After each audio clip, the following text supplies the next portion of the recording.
आज से 30 साल पहले मैं अपनी बीवी को फारिग कर दिया होता ना, आज मैं ओल्ड हूँ, मैं नहीं होता। ठुड्डे मारता था तो ऐसा मारता मैं। मेरे जो चारपाई उन्होंने गली के कोने में रखी थी, खुद सारे एसी में सोते थे। सबसे पहले कि जो मैं पाकिस्तान आ गया, ये मेरी गलती है। उनके माँ ने उनको गुमराह कर दिया और कुछ बात नहीं है।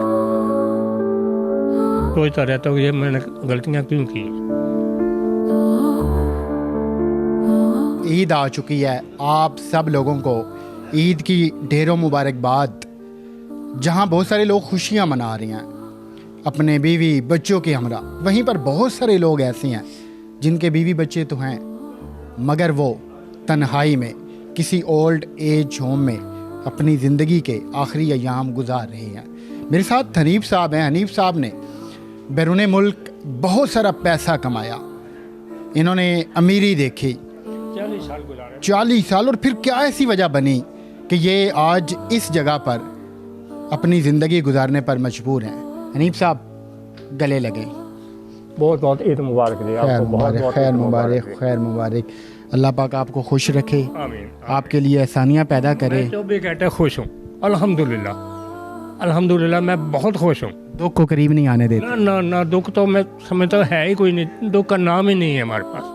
लेकिन आपकी तो आंखों में आंसू आए होंगे हनीफ ये साहब। खुशी के आंसू हैं।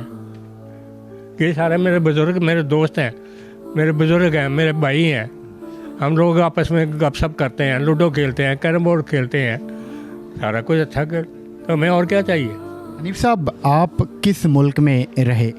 मैं 30 साल दुबई गवर्नमेंट सर्विस करके आया हूँ। गवर्नमेंट मुलाजिम थे जी। कितना आपने पैसा देखा, कमाया? लाखों करोड़ों रुपया कमाया। लाखों करोड़ों कमाने? बात के मेरे जो रिश्तेदार हैं, जो मेरे यार दोस्त हैं ना, वो ये बोलते हैं कि हनीफ अगर तुमने जितना पैसा कमाया आधा नया मजंग आधा समनाबाद तेरा होना चाहिए। मतलब इन्होंने इतना पैसा कमाया कि आधा समनाबाद ये ख़रीद सकते थे। तो हनीफ साहब, फिर क्या ऐसा हुआ कि आज आप यहाँ पर इस ओल्ड एज होम में पहुँचे हुए हैं और यहाँ पर आप अपनी ज़िंदगी गुजार रहे हैं? बस पैसे की कदर नहीं की, वक़्त की कदर नहीं की। आपने नहीं की? मैंने नहीं की। गलतियाँ मेरी हैं, मैंने बहुत सारी गलतियाँ की हैं, बहुत सारी किस गलती का ज़्यादा पछतावा होता है आपको? सबसे पहले कि जो मैं पाकिस्तान आ गया, ये मेरी गलती है। दूसरी गलती कि मैंने शादी जो की, उसकी गलती है, समझे ना। आज से 30 साल पहले अपने बीवी बच्चों को बाई रोड दुबई से हज करा के लाया हूँ।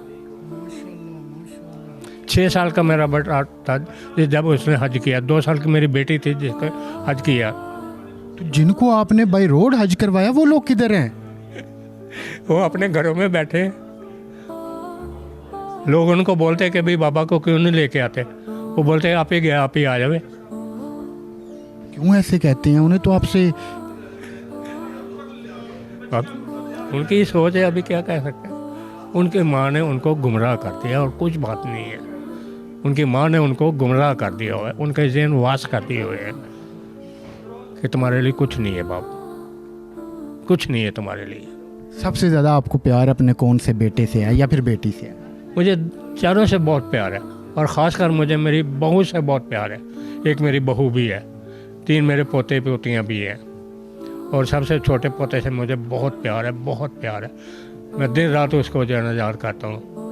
वो इतना मेरे साथ, मेरी बहू प्यार करती है इतना कि शायद मेरी सकी बेटी भी नहीं इतना करती होगी। तो फिर वो बहू कभी नहीं मिलने आई? उसने अपने बच्चों को, अपने खामद को नहीं कहा कि ले आए आपको वापस घर अपने? सास भी कभी बहू थी, ये आपने सुना हुआ है ना। ये सास ने उसको मना किया कि तुमने नहीं जाना बाबा के वहाँ। वो मजबूर है बेचारी, एम.ए. तालीम है उसकी,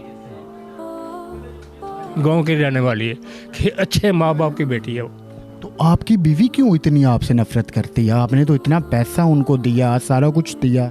उसने जो मांगा मेरे से, जो मांगा मैं, ये तो जब भी वो मतलब कि अपने कसूर की रहने वाली है, जब भी अपने घर जाती थी ना मेके, तो आगे मुझे बताती कि हनीफ मेरिया भाबियाँ पूछदियाँ कि बाजी तुहाडे कोल किन्नी की दौलत है, तू इन्ना सोना पा के आनी है इत्थे, किन्नी तेरे कोल दौलत है। ये अल्फाज वो कहते थे, उसकी भाबियाँ बोलती थी, इतना उसको मैंने सोना डाला हुआ है। अच्छा, जो उसने बोला कि हनीफ मैंने जो है अपनी सहेलियों से वादा किया था कि सबसे पहले गाड़ी मैं लूँगी, तो अभी क्या पहली तारीख को उसने मुझे फ़ोन किया, 10 तारीख को उसको 0 मीटर गाड़ी निकाल के दी।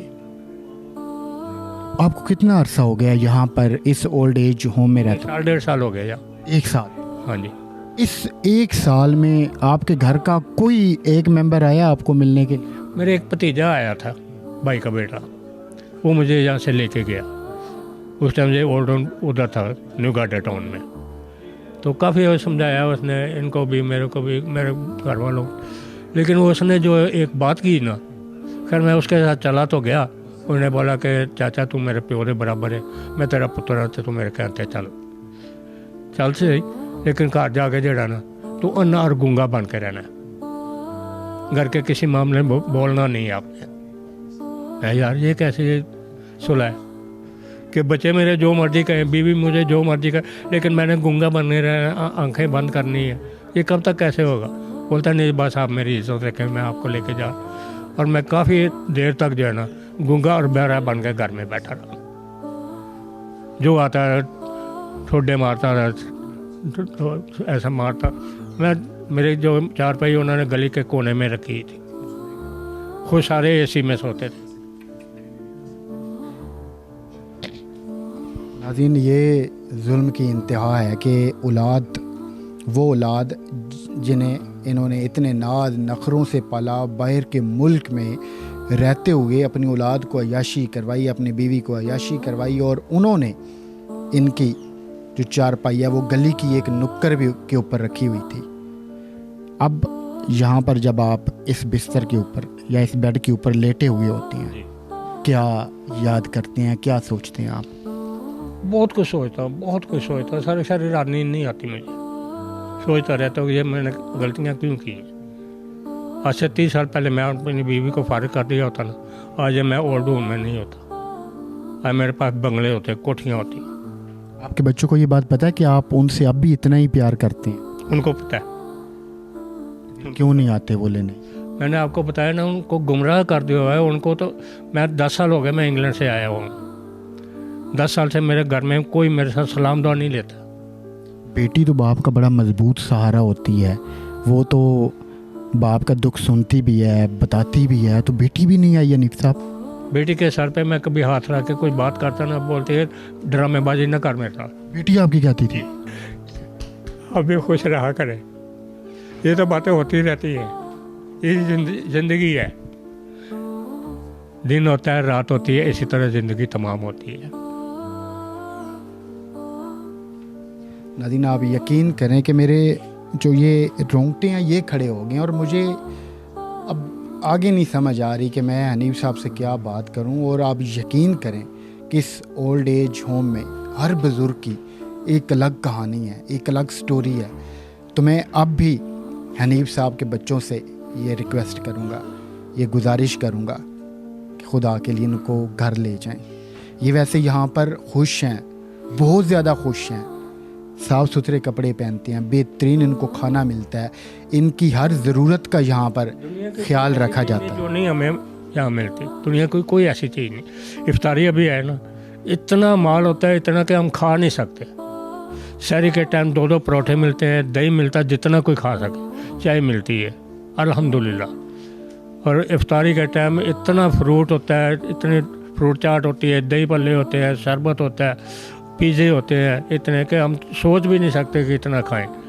बच जाता है, फिर भी नहीं खाया नहीं जाता हमसे। तो हमारी गुजारिश है इनके बच्चों से कि खुदा के लिए इनको वापस अपने घर ले जाएं। बेशक ये यहाँ पर हंसी खुशी ज़िंदगी गुजार रहे हैं, लेकिन औलाद की जो मोहब्बत है वो एक बाप के दिल से कभी भी ख़त्म नहीं हो सकती। तो मिलते हैं अगली वीडियो में। अल्लाह हाफ़िज़।